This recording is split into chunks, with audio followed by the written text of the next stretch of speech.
사도행전 2장 14절부터 36절까지 말씀. 성령의 충만함이 임하고 나서 베드로 사도가 어, 복음 메시지를 선포하는 장면인데, 정말 이 사도행전 2장 14절부터 36절의 말씀이 이렇게 기도의 축복을 회복하면 하나님의 말씀이 깨달아지고 말씀의 권능이 나타나는구나, 이것을 알 수 있는 본문이죠. 사도행전 2장 14절부터 36절 같이 읽겠습니다. 베드로가 11사도와 함께 서서 소리를 높여 이르되, 유대인들과 예루살렘에 사는 모든 사람들아, 이 일을 너희로 알게 할 것이니 내 말에 귀를 기울이라. 때가 제3시니 너희 생각과 같이 이 사람들이 취한 것이 아니라 이는 곧 선지자 요엘을 통하여 말씀하신 것이니 일러스되, 요엘서 2장 28절의 내용을 말하는 거죠. 어, 하나님이 말씀하시기를 말세에 내가 내 영을 모든 육체에 부어주리니 너희의 자녀들은 예언할 것이요 너희의 젊은이들은 환상을 보고 너희의 늙은이들은 꿈을 꾸리라. 그때 내가 내 영을 내 남종과 여종들에게 부어주리니 그들이 예언할 것이요 또 내가 위로 하늘에서는 기사를 아래로 땅에서는 징조를 베풀리니 곧 피와 불과 연기로다. 주의 크고 영화로운 날이 이르기 전에 해가 변하여 어두워지고 달이 변하여 피가 되리라. 누구든지 주의 이름을 부르는 자는 구원을 받으리라 하였느니라. 이스라엘 사람들아, 이 말을 들으라. 너희도 아는 바와 같이 하나님께서 나사렛 예수로 큰 권능과 기사와 표적을 너희 가운데서 베푸사 너희 앞에서 그를 증언하셨느니라. 그가 하나님께서 정하신 뜻과 미리 아신 대로 내준 바 되었거늘 너희가 법 없는 자들의 손을 빌려 못 박아 죽였으나 하나님께서 그를 사망의 고통에서 풀어 살리셨으니 이는 그가 사망에 매여 있을 수 없었음이라. 시편의 말씀을 또 거론하면서 다윗에 대한 재해석을 복음적으로 하고 있죠. 다윗이 그를 가리켜 이르되, 내가 항상 내 앞에 계신 주를 배웠으며 나로 요동하지 않게 하기 위하여 그가 내 우편에 계시도다. 그러므로 내 마음이 기뻐하였고 내 혀도 즐거워하였으며 육체도 희망에 거하리니 이는 내 영혼을 음부에 버리지 아니하시며 주의 거룩한 자로 썩음을 당하지 않게 하실 것이미로다. 주께서 생명의 길을 내게 보이셨으니 주 앞에서 내게 기쁨이 충만하게 하시리로다 하였으므로, 형제들아, 내가 조상 다윗에 대하여 담대히 말할 수 있노니 다윗이 죽어 장사되어 그 묘가 오늘까지 우리 중에 있도다. 그는 선지자라. 하나님이 이미 맹세하사 그 자손 중에서 한 사람을 그 위에 앉게 하리라 하심을 알고 미리 본고로 그리스도의 부활을 말하되, 그가 음부의 버림이 되지 않고 그의 육신이 썩음을 당하지 아니하시리라 하더니 이 예수를 하나님이 살리신지라. 우리가 다 이 일의 증인이로다. 하나님의 오른손으로 예수를 높이심에 그가 약속하신 성령을 아버지께 받아서 너희가 보고 듣는 이것을 부어주셨느니라. 다윗은 하늘에 올라가지 못하였으나 친히 말하여 이르되, 주께서 내 주에게 말씀하시기를 내가 내 원수로 내 발등상이 되게 하기까지 너는 내 우편에 앉아 있으라 하셨도다 하였으니, 그런즉 이스라엘 온 집은 확실히 알지니 너희가 십자가에 못 박은 이 예수를 하나님이 주와 그리스도가 되게 하셨느니라 하니라. 아멘. 오늘 사도행전 2장 14절부터 36절을 지난주에 이어서 다시 한번 조금 넓게 보게 되겠는데요. 오늘 함께 은혜를 나눌 제목은 베드로에게 주신 하나님의 말씀이라는 제목입니다. 어, 여러 종류의 하나님의 자녀들이 있고 또 살아가는 환경이 다르기 때문에 그냥 사람을 보고서 저 사람이 신앙이 있나 없나 판단하기는 어렵습니다. 그러나 하나님의 은혜를 받았구나, 이렇게 우리가 볼 수 있는 기준이 하나 있는데, 그것은 기도의 힘을 알고 있고 기도의 비밀을 가지고 있는 사람은 은혜 받은 게 맞구나 확인할 수 있죠. 기도한다는 말은 하나님을 안다는 말이 되고, 또 하나님을 믿는다고 하면서 기도 안 하는 사람은 사실은 하나님에 대해서 잘 모른다고 봐야 되겠죠. 정말 하나님을 만나고 생명의 축복을 누리는 자는 기도하게 되어 있고, 기도할 때마다 하나님의 약속하신 응답을 받게 되어 있습니다. 그래서 우리에게는, 예수 믿는 우리에게는 부적이나 특별한 주문이나 특별한 영향력을 나타내는 그림이나 형상이나 또 어떤 주문이나 이런 것을 우리에게 하나님이 남기시지 않고 그것을 의지하게 하지 않았어요. 기도라고 하는 하나님의 놀라운 축복이 나타나는 비밀을 우리에게 허락해 주셨죠. 그래서 오늘 말씀을 통해서 어떤 면에서는 무식하다고 볼 수 있는 베드로 사도가 성령의 충만함을 받고 난 뒤에 기도의 축복을 누리고 난 뒤에는 어떤 사람이 보더라도 야, 정말 이렇게 명쾌하게 복음에 대해서 이렇게 선포할 수 있을까? 이렇게 생각할 정도로 정말 분명한 하나님의 말씀을 선포하고 있거든요. 자, 그래서 우리가 기도에 대해서 이 시간 한번 확인해 보는 시간이 됐으면 좋겠습니다. 우리가 첫 번째로 생각해 볼 것은 기도에 대한 오해가 우리가 많이 있는데, 첫 번째로 생각해 볼 것은 기도에 대한 오해가 있기 때문에 기도에 대해서 여러 가지 말들이 나오는 거거든요. 누구는 은혜가 된다, 안 된다. 또 누구는 기도가 이렇게 하면 맞다, 안 맞다. 여러 가지 말이 나오는데 기도를 정말 이해하게 되면 이런 말들이 완전히 없어지게 됩니다. 기도를 오해한 나머지 우리가 교회에서 기도할 때 보면 다른 사람의 기도에 대해서 왜 저렇게 하느냐, 시끄럽다, 막 이런 말들이 막 여기저기서 막 하는 것을 보는데요. 기도를 정말 알고 축복을 누리는 사람은 옆에 사람이 소리를 내든지 안 내든지 상관없습니다. 간절한 하나님의 응답을 누리는 기도 속으로 들어가게 되죠. 두 번째 오해가 정말 기도의 은혜를 받으면 꼭 그 장소, 예배하는 곳, 거기에서만 기도하는 게 아니라 시간과 장소에 묶이지 않고 굉장한 하나님의 은혜를 받게 됩니다. 기도의 능력을 알고 기도하면 정말 확실한 응답을 받게 된다면 기도를 안 할 수가 없죠. 혼자 기도하지 전체 기도를 왜 하느냐 이렇게 할 수도 있겠지만 전체 기도와 개인 기도와 또 무시로 하는 기도, 집중 기도가 한데 묶여서 응답이 되는 거죠. 시간의 구애를 받지 않고 기도 속으로 들어갈 수 있습니다. 또 세 번째 오해는 우리가 기도했을 때 그냥 한 번 기도했다고 하나님이 할 수 없이 주시는 응답이 아니죠.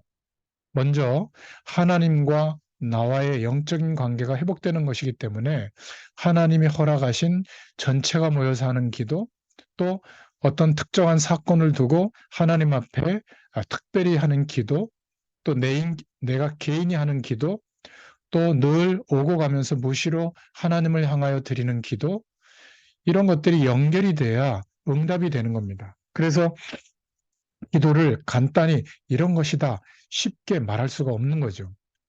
개인 기도를 많이 하는 사람은 교회 속에서 전체 기도도 잘 적응합니다.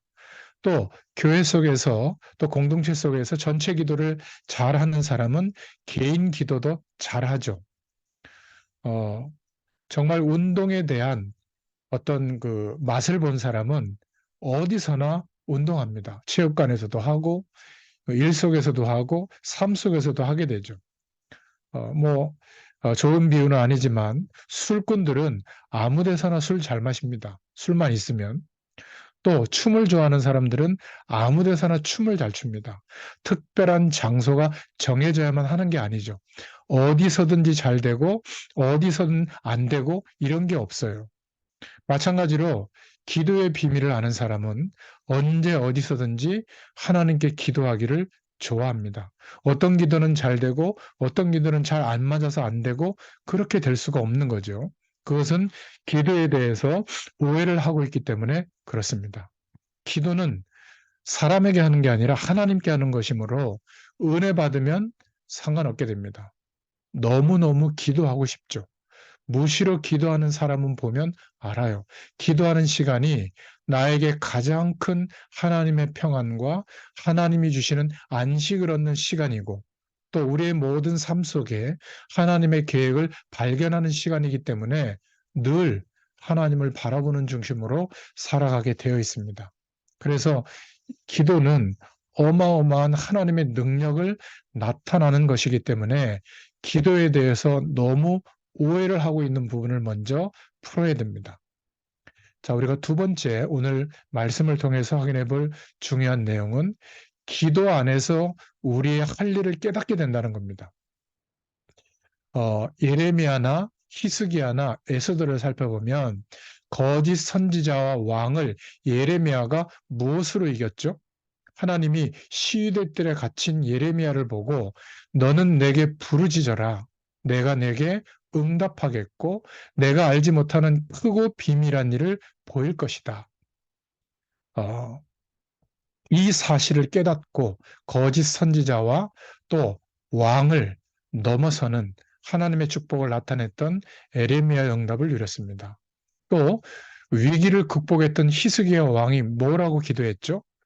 모든 인간이 노력할 수 있는 조건들을 다 내버리고 하나님 앞에 엎드려서 기도할 때 하나님은 그날 밤에 천사를 보내서 역사하셨죠. 또 민족이 죽임을 당한 위기 앞에 놓인 유대인과 에스더가 전적으로 하나님께 금식하며 기도했을 때 하나님께서 역사하신 것을 우리는 알고 있습니다. 어떤 사람은 기도만 하면 되냐? 우리가 할 일을 제대로 해야지 이렇게 말합니다. 뭐 일면 이해는 되지만 그거는 기도를 모르고 있기 때문에 하는 소리죠. 기도하는 것과 우리가 사람이 할 일이 분리되는 것이 아니라 하나님이 기도 속에서 기도 안에서 우리가 해야 할 일을 하나님의 뜻하심과 계획하심을 깨닫게 해주시죠. 기도 밖에서 우리의 일을 한다는 것은 기도의 비밀을 아는 사람은 있을 수가 없죠. 그것은 하나님을 모르는 불신자가 열심히 살아가는 내용이에요. 기도 안에서 하나님의 일을 해야 하나님이 허락하시는 인도하시는 길, 성공 방향을 알 수 있습니다. 기도 안에서 말해야 하나님의 뜻이 이루어지고 기도 안에서 해석하고 판단하고 선택해야 하나님이 지시하시는 방향으로 갈 수 있게 되죠. 그래서 기도 안에 있을 때 기도 안에서 우리의 할 일을 깨닫게 됩니다. 기도에 대해서 너무 잘못된 표현이 뭐냐면 기도만 하면 됩니까? 이렇게 물어보는데 그는 기도에 대해서 모르고 있다는 반증이죠. 전도를 하기 싫은 사람이 꼭 전도해야 됩니까? 이렇게 묻는 것과 같습니다. 그건 전도를 오해한 것이죠. 구원의 축복을 누리고 있는 사람이 견딜 수 없어서 이 축복을 말해주려고 하다 보니까 내 삶 속에 하나님이 구원을 주시기로 작정된 사람의 문을 열어주셔서 그 말을 전달할 때 복음의 역사가 일어나는 게 전도잖아요. 그러니까 전도를 해야 된다, 안 해야 된다가 아니죠. 되어지게 되어 있습니다. 그러니까 기도만 하면 됩니까? 이건 하나님이 보시기에 굉장히 잘못된 표현이죠. 사실은 기도 속에서 모든 것이 나온다고 보면 됩니다. 아무것도 하지 않고 기도만 하면 되느냐? 됩니다. 되어지도록 하나님이 힘을 주시고 깨닫게 하시고 문을 열어주세요. 기도는 하나님, 전능자를 움직이는 것이기 때문에 아무것도 하지 않아도 어떤 면에서는 과격하게 말하는 것처럼 보이지만 되어지도록 할 수 있도록 하나님이 힘을 주십니다. 그래서 기도로는 불가능할 것이 없고 하나님이 뜻하신 대로 역사하시는 축복이 나타납니다. 시간이 지나고 나서도 응답이 되죠. 창세기 37장에 보면 야곱이 요셉을 위하여 기도를 많이 한 그런 부분이 나오잖아요. 대략 한 25, 6년쯤 전에 제가 과천에 교구를 맡았을 적이 있었는데 교구 사역을 한 적이 있었는데 그때 우리 지역장님 권사님이 계셨어요. 거기에 아드님 따님이 있었는데 특히 아드님은 별로 이렇게 하나님의 말씀과 은혜에 대해서는 관심이 없었거든요. 그 집에서 제가 말씀 운동을 하고 있었는데 뭐 그렇게 아주 긍정적인 반응은 아니었어요. 그런데 한 20 몇 년이 지나서 어저께 전화 연락이 왔는데 소식은 듣고 있었죠.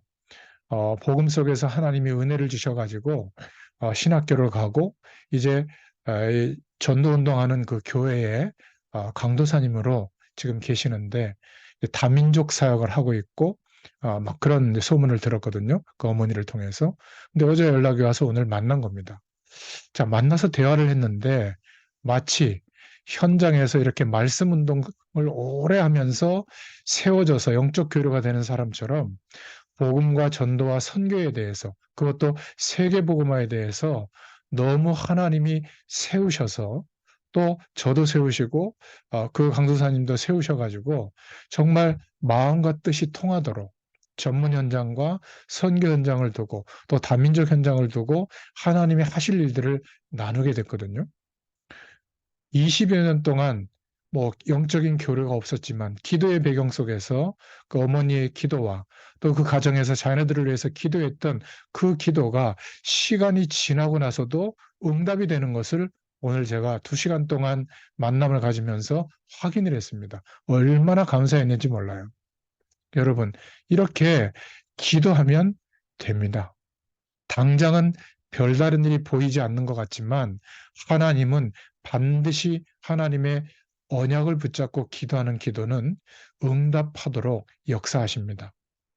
자, 오늘 말씀을 통해서 세 번째로 우리가 생각해 볼 내용이 기도는 전능자를 움직이는 것이다.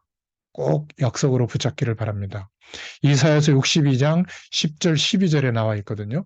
기도는 전능자를 움직이는 것이기 때문에 하나님을 움직이는 것, 표현이 좀 이상하지만 하나님의 손이 일하게 하시는 것이 기도라고 했습니다. 그래서 주님이 허락하시는 안식과 능력, 또 주님의 응답을 누리는 길이 기도입니다. 그렇기 때문에 우리가 시간을 정해놓고 약속을 믿고 기도하는 정시기도 또 무시기도 전체가 모여서 합심으로 기도할 때 주의 뜻이 이루어지죠. 또 정해진 시간 한적한 곳에 가서 특별한 하나님의 계획과 뜻과 일을 가지고 기도할 때 하나님은 분명하게 응답하십니다. 정해진 시간에 기도 제목을 가지고 개인이 시간마다 엎드리는 개인이 하는 정식기도 또 오고 갈 때 성령 안에서 무시로 기도하는 무시기도 이런 기도의 비밀이 있을 때 우리를 넘어뜨리는 사단을 이길 수가 있는 겁니다. 저주의 배경을 무너뜨릴 수가 있는 것이죠. 하나님의 능력이 나타나게 될 줄로 믿습니다. 또 우리가 예배당에 전체가 모여서 예배할 때 말씀을 받거나 또 수요 기도회나 금요 기도회 때 전체적으로 합심 기도할 때 하나님의 계획들이 발견되고 성취되기 시작하죠. 마태복음 18장 18절부터 20절에 두세 사람이 예수 그리스도의 이름으로 모인 곳에 하나님은 함께 계시며 분명히 응답하신다고 했습니다. 기도에 대해서 소홀하게 생각해서 이 기도의 축복을 놓쳐버리는 사람들이 많죠. 그래서 칼빈은 기도에 실패하는 것은 신앙생활에 실패하는 것이다. 이렇게 말했습니다. 기도는 모든 것입니다. 웰리스 두엘이라는 분은 기도는 전 세계를 움직이는 것이다. 이렇게 고백했죠. 그렇습니다. 기도는 불가능한 영역이 없습니다. 이 축복이 전능자를 움직이고 일하시게 하시는 축복이 기도의 비밀인 줄로 믿습니다. 자, 그렇다면 마지막으로 이 기도의 비밀, 기도의 축복이 회복되면 우리에게 어떤 일이 일어나는가 오늘 본문을 통해서 확인할 수 있기를 바랍니다. 오늘 본문을 통해서 베드로와 사도들에게 말씀이 회복되는 것을 우리가 보게 됩니다. 기도하면 말씀이 회복됩니다. 베드로가 11사도와 같이 서서 소리를 높여 가로되 계집아이 소리에도 주눅 들어서 말 못하던 이런 사도였는데 그렇죠?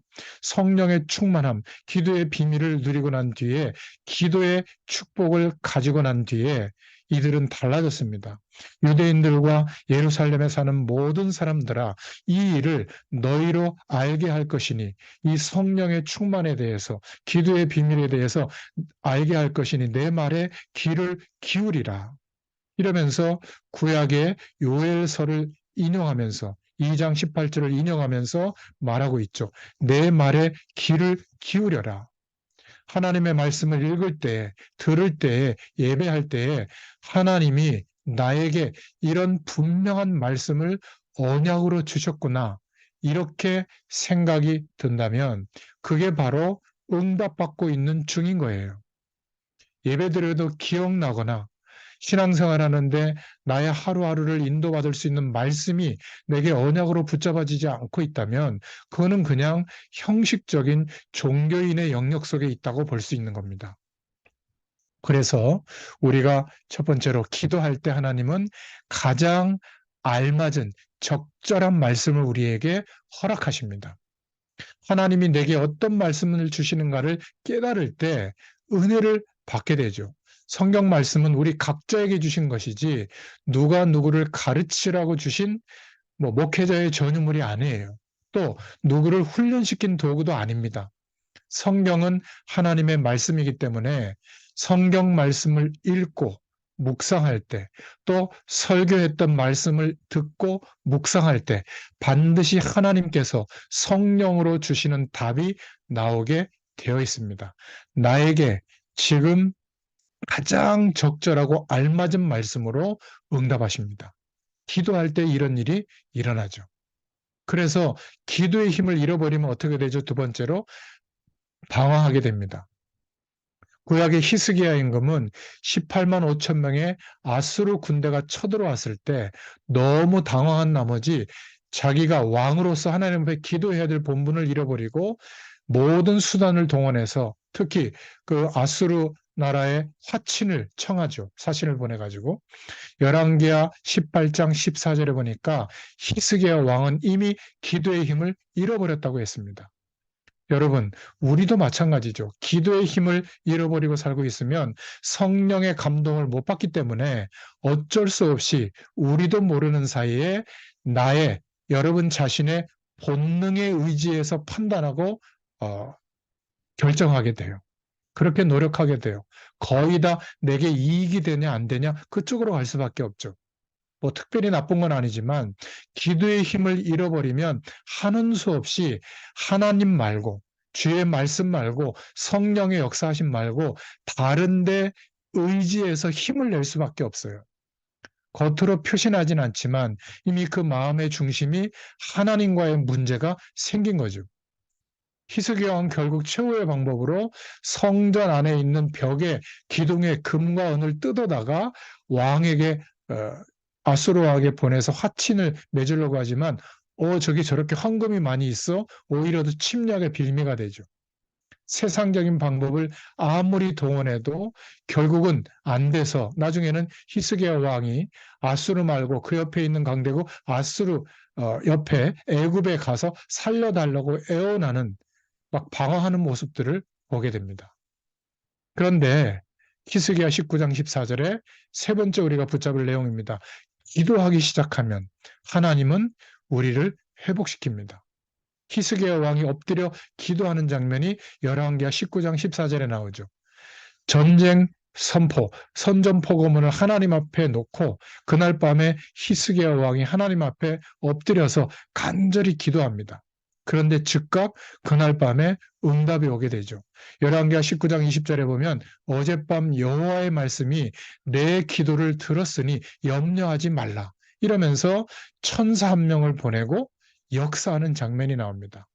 여러분, 기도하면 회복되어지는 역사가 일어나요.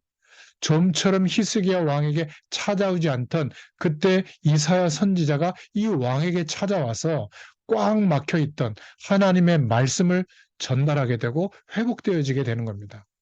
본격적으로 우리가 기도할 때, 약속을 붙잡고 기도할 때 하나님은 우리를 해방시키고 회복시킵니다. 곧바로 얽혀있던 문제들이 풀리게 되는 거예요. 하나님의 목표는 그겁니다. 이것이 필요해서 받고 저것이 필요해서 받는 게 아니에요. 우리가 하나님과의 관계가 회복되어지고 하나님을 향하여 언약을 붙잡고 기도하기를 원하시는 거죠.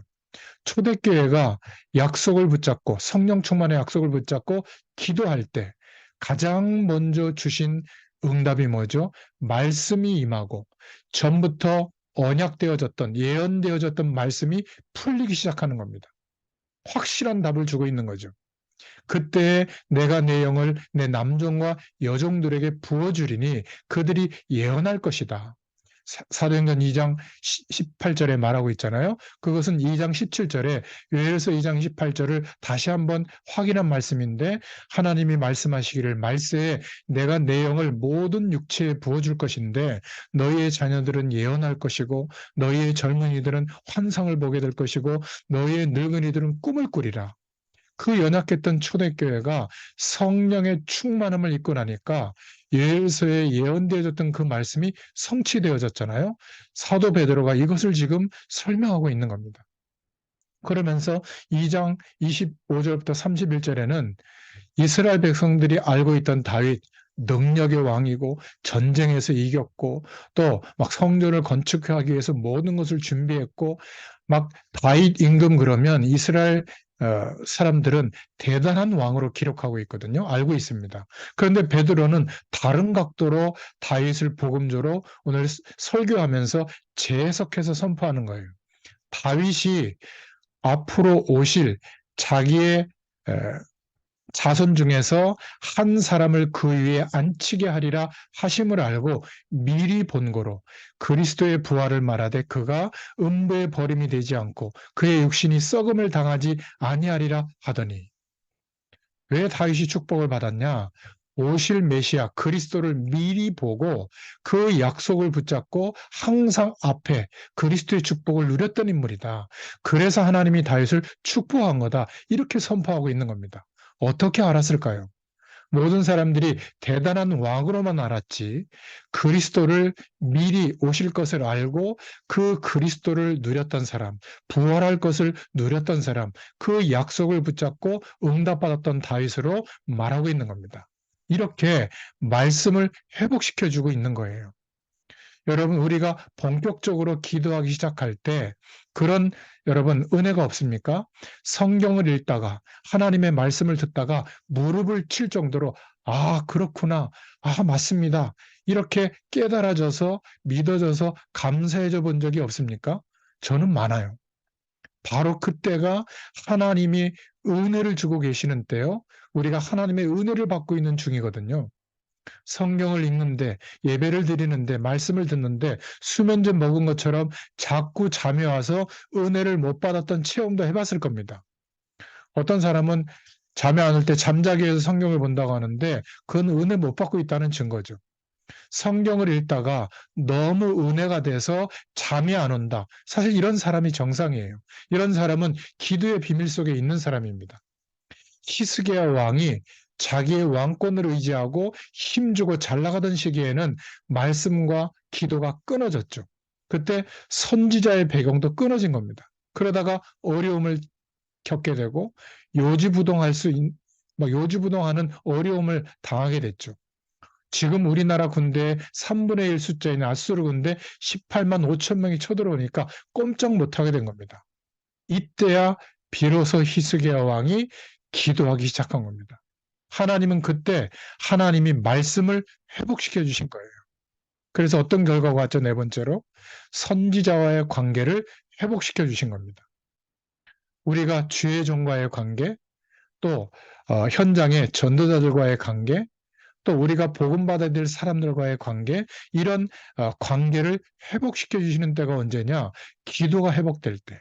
누가 뭐래도 우리는 예배가 회복돼야 하고, 또 저와 여러분이 주님과의 관계가 회복돼야 되고, 또 성도들과의 관계가 회복돼야 은혜 받게 되는 줄로 믿습니다. 아무리 나 혼자만 입으로 주여 주여 해도 하나님은 속지 않으시죠. 우리가 진짜 응답받으려면 형제끼리 싸운 원수 같은 감정들을 회복해야 되고요. 먼저 우리의 사람과의 관계가 회복되어져야만 됩니다. 누가 뭐래도 이 당시에 히스기야 왕을 위해서 기도할 사람은 이사야 선지자였죠. 이 관계가 회복이 돼야 되는 겁니다. 그래야 그 시대에 하나님의 축복이 나타나지 않겠어요? 여러분, 혹시 교회에서 성도들 간에 주의종과의 관계 속에 하나님 막힌 것이 있다면 기도하시기를 바랍니다. 회복되는 역사가 있기를 예수님의 이름으로 축원드립니다. 성도들 간의 관계도 모두 회복돼야 될 줄로 믿습니다.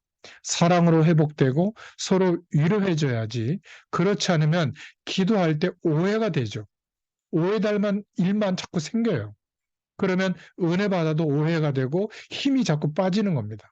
그런데 오늘 히스기야 왕이 기도하게 되니까 하나님이 말씀을 회복시켜 주신 겁니다. 여러분, 오늘 초대교회에 기도가 회복되니까 성령의 충만한 역사를 경험하고 나니까 가장 먼저 회복시켜 준 것이 사도들에게, 교회 성도들에게, 전체의 초대교회에 말씀이 회복된 겁니다. 살아 역사하는 복음의 말씀이 어떠한 것인지를 알게 된 것이죠. 오늘 베드로의 설교가 얼마나 중요한지 모릅니다. 여러분, 오늘 이 말씀을 통해서 우리 모두 기도의 힘을 회복할 수 있기를 예수님의 이름으로 축원드립니다. 기도하겠습니다. 하나님, 감사합니다. 우리의 모든 현장에 예수 그리스도로 말미암아 하나님 나라의 축복이 누려지게 하시고 이 축복이 나타날 수밖에 없도록 우리에게 주신 유일한 하나님이 주신 도구, 기도의 축복과 그 비밀을 회복하고 누리게 하여 주시옵소서. 하나님의 말씀이 왕성하여 흥왕하여 힘이 있게 하시고 능력의 말씀으로 나타나고 성취되어지도록 역사하여 주옵소서. 특별히 복음 가진 청년, 전문인, 산업인들에게 이 은혜와 축복이 모든 현장 가운데 성령의 충만한 역사로 나타나게 하여 주시옵소서. 예수님의 이름으로 감사하며 기도드렸습니다. 아멘. 감사합니다.